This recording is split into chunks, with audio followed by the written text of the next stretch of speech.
শুভ সকাল। সবাইকে আমন্ত্রণ জানাচ্ছি মেরিল মিল্ক সোপ বার রাঙা সকাল অনুষ্ঠানে। আজ ৮ চৈত্র ১৪২৩ বাংলা, ২২ মার্চ ২০১৭ বুধবার। আমরা প্রতিদিনই সুন্দর একটি দিনের প্রত্যাশা নিয়ে শুরু করি আমাদের রাঙা সকাল, এবং যারা আমাদেরকে সুন্দর দিনের স্বপ্ন দেখবার জন্য উদ্বুদ্ধ করেন, অনুপ্রেরণা যোগান আমাদেরকে, সেরকম মানুষদেরকে নিয়েই আমরা আসলে রাঙা সকালের আয়োজনটা করে থাকি। বরাবরের মতন আজকেও আপনাদের সঙ্গে পুরো অনুষ্ঠান জুড়ে থাকছি আমি নন্দিতা এবং কিবরিয়াও থাকছি। শুভ সকাল। ক্ষমা চেয়ে নিচ্ছি, গলার অবস্থা আসলে বিশেষভাবে ভালো না, কারণ ওয়েদার কিছুটা চেঞ্জ হচ্ছে আপনারা জানেন, এবং সেটার প্রভাব আমাদের শরীরে পড়ছে।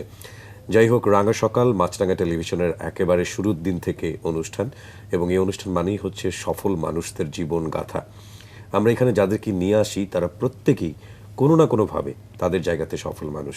আজকে আমাদের সঙ্গে যিনি প্রথম ঘন্টায় আছেন অতিথি হিসেবে, তিনি একজন সঙ্গীত শিল্পী কণিকা দে, যার সম্পর্কে আমরা জানবো, যার পরিবেশনা অবশ্যই থাকবে। তবে শুরুতেই চলুন তাকে আমরা শুভ সকাল জানিয়ে নিই। শুভ সকাল। শুভ সকাল। সরি, আমার গলার অবস্থা আসলে ভালো না, তারপরেও একটু মানে আপনি যদি আমার জায়গায় থাকতেন তাহলে নিশ্চয়ই আপনি আজকে গেস্ট হতেন না, কারণ গলাটা খুবই ইম্পর্টেন্ট আর্টিস্টদের জন্য, প্রেজেন্টারের জন্য ইম্পর্টেন্ট, বাট সিচুয়েশনাল কেস। আপনার জন্ম হয়েছে চট্টগ্রামে না, সরি ভুল করেছি, নারায়ণগঞ্জে, রাইট? নারায়ণগঞ্জের কোথায়? থানা কোয়ার্টারে। থানা কোয়ার্টার। একটু শুনে একটু মানে সবাই একটু খুব চমকে যায় বিষয়টা। কোনো আসামিও না, কোনো কিছু না। বিষয়টা হচ্ছে আমার বাবা পুলিশ কর্মকর্তা ছিলেন, জি, আমার মা থানা কোয়ার্টারে ছিলেন, সেই সুবাদে আর কি। আচ্ছা, ওকে। সেই জায়গাটাতে কি মানে ছোটবেলা থেকে কেমন মনে হয়েছে? আর 10টা বাচ্চার না, মধ্যে কি বড় সেখানে আমি হয়েছে? বেশি দিন ছিলাম না, আচ্ছা, কারণ আচ্ছা। আমার যখন 7 মাস বয়স তখন রাঙামাটিতে আমার বাবা ট্রান্সফার হয়ে চলে যায়। আচ্ছা, তো তারপর আমার 4-5 বছর ওইখানেই কাটে। রাঙামাটি। হ্যাঁ, রাঙামাটিতে। কারণ খুব সুন্দর একটা জায়গা, অসম্ভব বুঝতে সুন্দর। পারছি। ছোটবেলার কিছু স্মৃতি আমার মনে পড়ে, যতটুকুন মনে পড়ে আমার মনে হয় যে একদম মানে ছবির মতো, একদম একদম ছবির মতো। খুব খুব ভালো লেগেছে, এবং এখনো আমার মনে হয় যে রাঙামাটিতে যদি যেতে পারতাম, আমার যদি থাকতে পারতাম, সেই পাহাড়, সবকিছু, ঝর্ণা, মানে কাছ থেকে দেখা, থাকা। রাঙামাটি কোথায় ওটা? রাঙামাটি শহরে কিছুদিন থেকেছি, তারপর বান্দরবানেও থেকেছি কিছুদিন। আচ্ছা, তার মানে Okay. আপনার ছোটবেলাটা আসলে যেটা বলছিলেন যে ছবির মতোই সুন্দর। একদমই তাই। ক ভাই বোন ছিলেন আপনারা? আমরা 2 বোন। আপনি আমি ছোট, আপনি ছোট। আমার আচ্ছা। বড় বোন, বড় দিদি তো গান করতেন। উনি গান করেছেন হচ্ছে চাকমাদের কাছে প্রথম, ওনার আচ্ছা। হাতে খড়ি হয়েছেন। তো ও ওই চাকমা ভাষায় বাসায় গান করতো। তো আমি হচ্ছে ওর কাছে হাতে খড়িটা নিয়েছি, ও বাসায় আমাকে টুকটাক দেখাতো, সারগাম করতাম। কত বছরের বড় ছিলেন আপনি? আমার 4-5 বছরের বড় দিদি। আচ্ছা, তার কাছেই হাতে খড়ি। হ্যাঁ, সেটা তার কত কাছে। বছর বয়সে? আমি তো তখন একদম যখন হামাগুড়ি দেই বা কথা বলতে শিখি, তখনই দিদি ভাই আমাকে নিয়ে বসাতো হারমোনিয়ামের কাছে, ডিস্টার্ব যেন না করি দিদিকে। মানে বুঝাতে চাইতো যে তুমি এটাকে ভালোবাসো, এটা এটা এরকম এরকম করে, এরকম এরকম করে না, এরকম এরকম করে। তো ওই জায়গা থেকেই গান করা, গানে আসা। তারপর তো যখন একটু বড় হয়েছি তখন তো আসলে গানকে ভালোবেসেছি। এমনিতে থাকে না যে বাড়িতে, যেমন আমার যেটা হতো যে বাবা মা, আমার মা বিশেষ করে খুব গান শুনতেন, আচ্ছা। এবং ওই গানগুলো শুনতে শুনতে পরবর্তীতে দেখা যায় এখনো আমার ওই গানগুলোর প্রতিই বেশি ভালো লাগা। তেমন কি হয়েছে কখনো, মানে ওরকম কি পরিবেশ ছিল আমার বাড়িতে? বাবার হচ্ছে পুরোনো দিনের খুব আমি দেখেছি ট্যাপ রেকর্ডার, তখন অনেক বড় একদম ক্যাসেট প্লেয়ারে সবাই গান শুনতেন। তো উনি দেখতাম যে থানা থেকে এসে বা ডিউটি থেকে এসে বাসায় গান শুনতেন, এবং সেটা যত রাতে হোক না কেন আচ্ছা। গান শোনার খুব ওনার মানে পরিবেশ। এবং ইলেকট্রিসিটি চলে গেলে দেখতাম যে যখনই সেটা চলে যেত, সন্ধ্যাবেলায় বিকেলবেলায় গান নিয়ে আমাদেরকে বসে যেত। বাহ। উনি তবলায় কিছু করতে পারতেন না, খুব মানে বেতালি তাল দিতেন, কিন্তু তারপরেও দিতেন। তো উনি খুব উৎসাহ দিয়েছেন সব সময়। আমার বাবা সব সময়ই বলেছেন যে আমি গান পছন্দ করি, আমি গান পারি না, কিন্তু তোমরা গান করো, সেটা আমি মন থেকে চাই। আমার বাবা ঢাকাতেও আমাকে নিয়ে এসেছেন ছোটবেলাতে, যে কোনো প্রতিযোগিতায় আমি সবসময় ফার্স্ট হতাম। বাহ। তো নিয়ে আসতেন কষ্ট করে, দেখা গিয়েছে যে সব কিছুতে অ্যাটেন্ড করাতেন।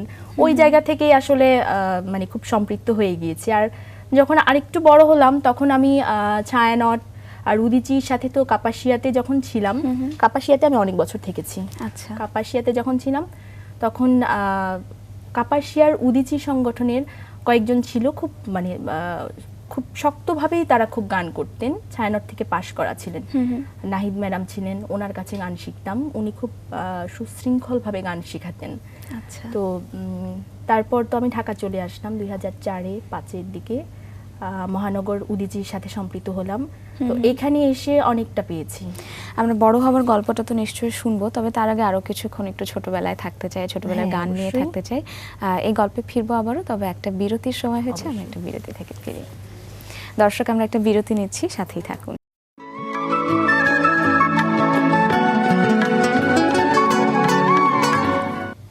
আরও একবার স্বাগত দর্শক, আপনারা দেখছেন মেরিল মিল্ক সোপ বা রাঙা সকাল। কিবরিয়া এবং নন্দিতা আপনাদের সঙ্গে রয়েছে আমরা, এবং আমাদের সাথে আছেন কণিকা দে।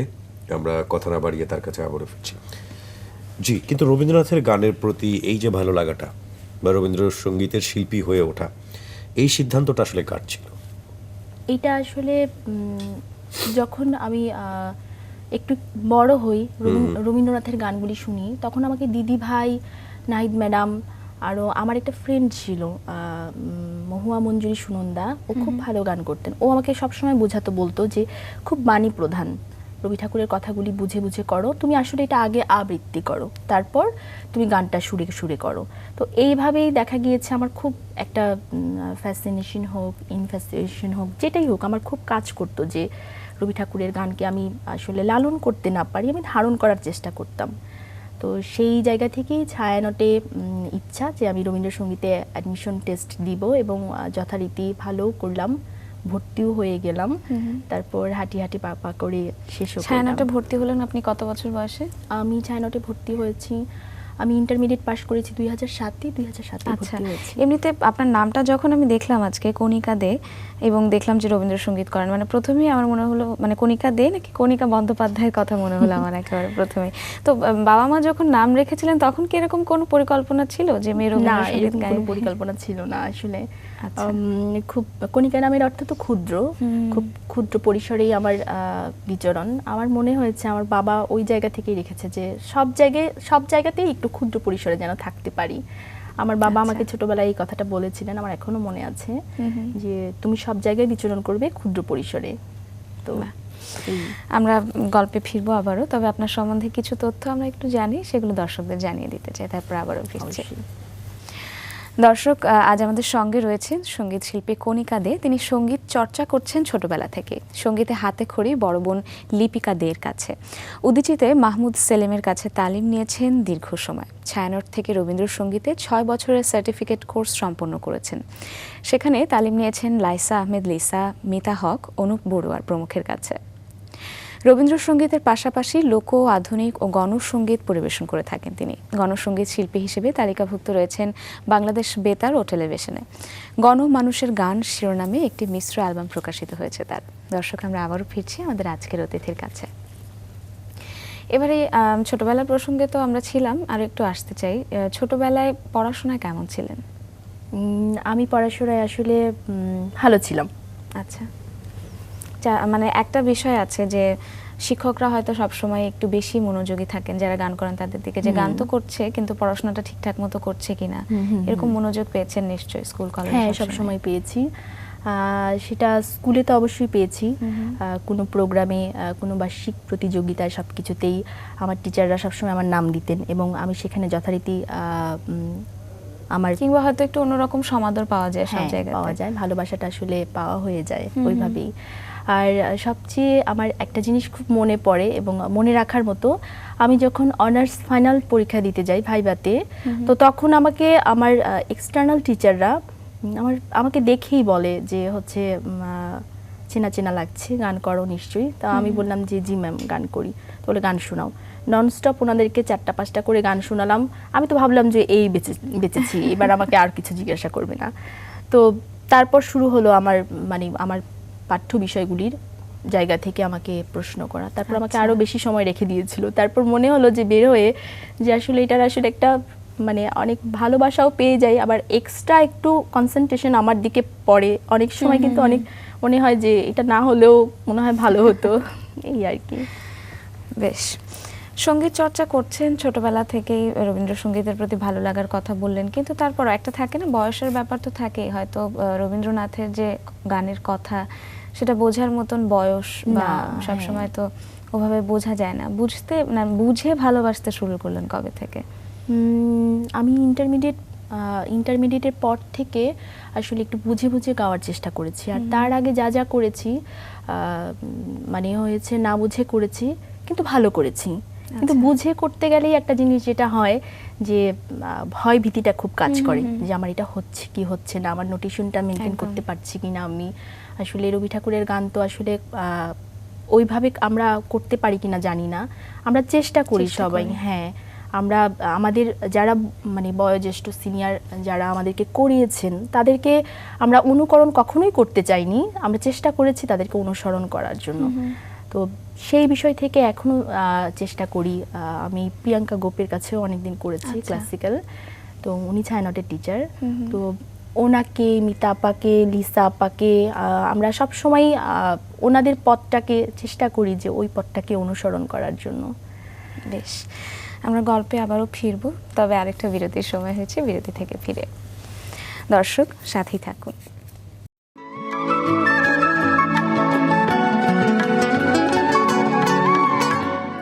আরও একবার আমন্ত্রণ দর্শক, কণিকা দে রয়েছেন আমাদের সঙ্গে, তিনি সঙ্গীত শিল্পী, তার কাছে আমরা আবারও ফিরছি। এই যে রবীন্দ্রসঙ্গীত শিল্পী আপনি, কিন্তু অ্যালবাম বের হলো গণসঙ্গীতের, মানে ঠিক আছে বের হতেই পারে, কিন্তু রবীন্দ্রসঙ্গীতের একটা অ্যালবাম বের হওয়ার অভাব বোধ করেন না? না, আমি এরকম কখনো অভাববোধ করি না। এই জন্যই করি না যে আসলে আমি গানটাকে মনে করি যে আমার একটা মেসেজ সবার কাছে পৌঁছে যাচ্ছে।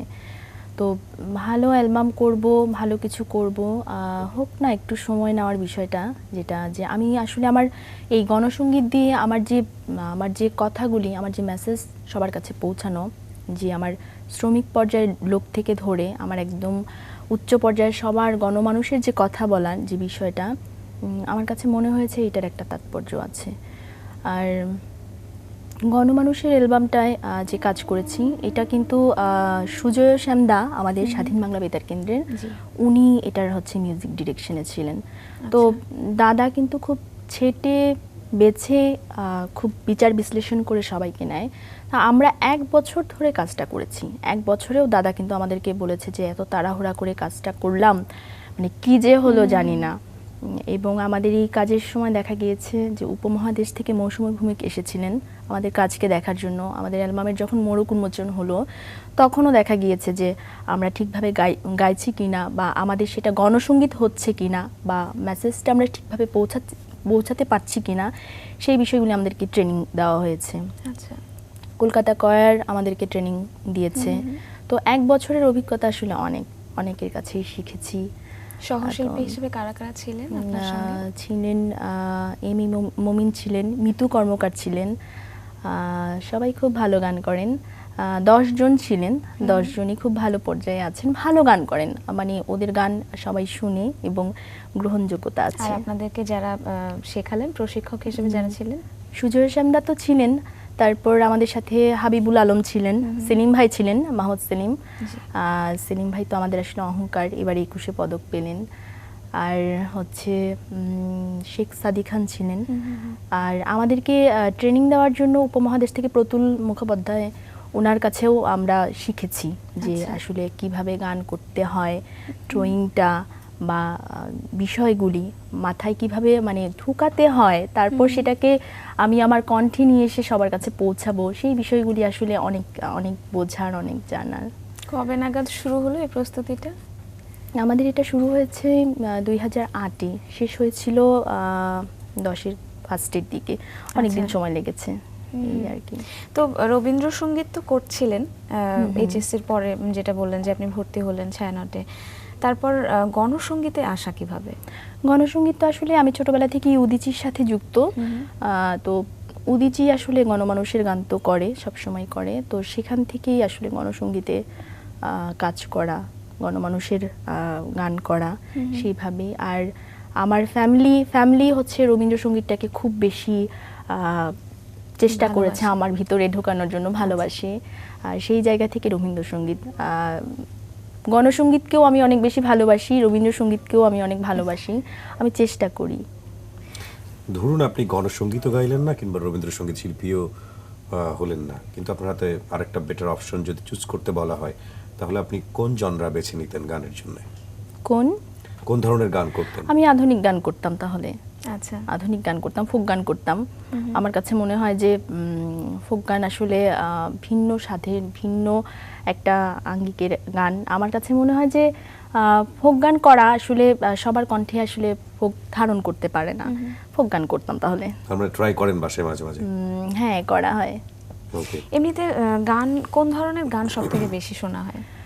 আমি শুনতে ভালো লাগে সব থেকে বেশি কোন ধরনের গান? আমি রবীন্দ্রসঙ্গীত ছাড়া? হ্যাঁ, রবীন্দ্রসঙ্গীত ছাড়া পুরোনো দিনের আমাদের বাংলাদেশের চলচ্চিত্রের যে গানগুলি আছেন, মাহমুদুন নবী, সামিনা আপা, তারপর শাহনাজ রহমতুল্লাহ আপা, আমি ওনাদের গান শুনি এবং চেষ্টা করি, আমি সাহস করি, আমি জানি না কতটুকু হয়, আমি সাহস করি করার জন্য।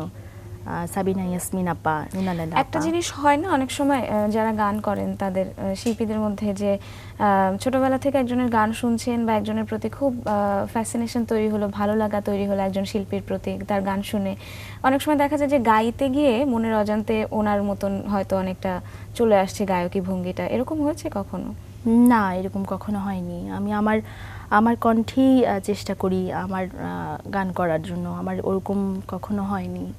আচ্ছা, গান করছেন তো ছোটবেলা থেকেই, পড়াশোনায়ও বলছিলেন যে ভালো, কি ইচ্ছে ছিল ছোটবেলা থেকে যে বড় হয়ে কোন পেশায় নিয়োজিত হবেন?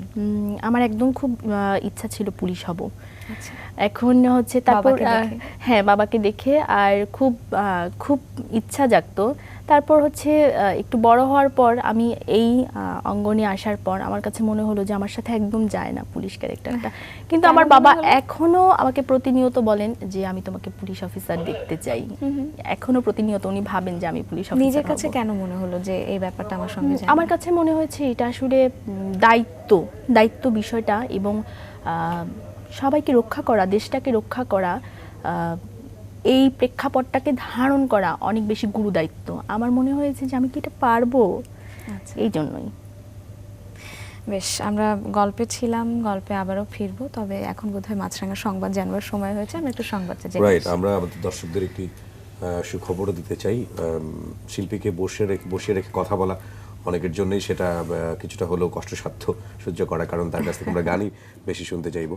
তো সেই পার্টটি শুরু হবে এই সংবাদের পরপরই। তার আগে আমরা একটু সংবাদটা জানবো। সংবাদ জানার জন্য আমরা এই মুহূর্তে চলে যাচ্ছি নিউজ স্টুডিওতে। শুভ সকাল। ফিরে এলাম রাঙা সকাল অনুষ্ঠানে। মেরিল মিল্ক সোপ বা রাঙা সকাল অনুষ্ঠানে 2 থেকে 7 বছরের শিশুদেরকে জন্মদিনের শুভেচ্ছা জানানো হয়। আগ্রহী অভিভাবকগণ জন্মদিনের 7 দিন আগে শিশুর ছবি, নাম, যোগাযোগের ঠিকানা, জন্ম সনদের অনুলিপি এবং ফোন নম্বর পাঠিয়ে দিন এই ঠিকানায়।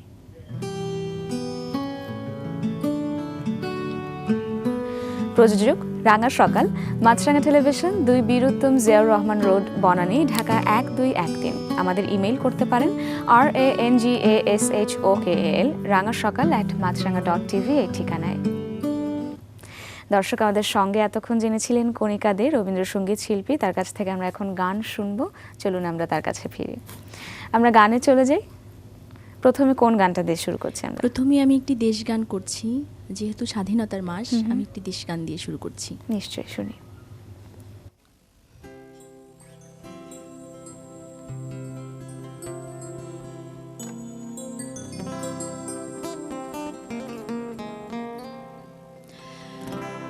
ও আমার বাংলা মাতুর আকুল করা রূপের সুধায় হৃদয় আমার চাই জুড়িয়ে যাই জুড়িয়ে। ও আমার বাংলা মাগো, ও আমার বাংলা মাতুর আকুল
অসংখ্য ধন্যবাদ। আমাদের দেশের প্রখ্যাত সুরকার আলাউদ্দিন আলীর অসাধারণ একটা সৃষ্টি। আমরা কি এ পর্যায়ে রবীন্দ্রসঙ্গীত শুনবো?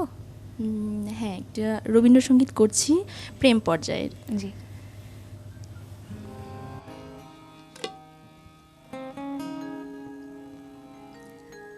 আমি হৃদয়ে